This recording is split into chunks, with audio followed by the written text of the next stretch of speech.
what was the focus or the driving force to get you into broadcast? Because the broadcast application from the front of house or the touring application is different. You know, those things are used for 4 or 5 hours a day, then they're packed up and they're shipped off to another city.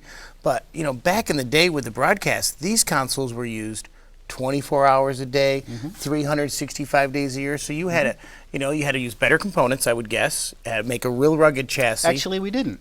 The story is that we sold our Audioarts processing and consoles through a dealer network, just as we do today. And a couple of guys in that dealer network were involved in selling that equipment to front of house situations in churches, you know, and houses of worship. And those organizations back then were getting into broadcasting, you know, to raise money, and there was no product available in broadcast environments that had anywhere near the performance of our consoles and our equalizers. And the dealers, a couple of them, actually approached us and said, "Man, you know, you build such great stuff.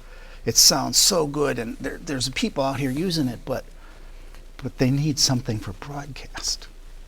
So, almost on a lamb, we designed our first broadcast console, and we took all of the stuff that we had learned about high performance audio and ruggedness for touring and reliability and all that stuff, and wrapped it into the first broadcast console.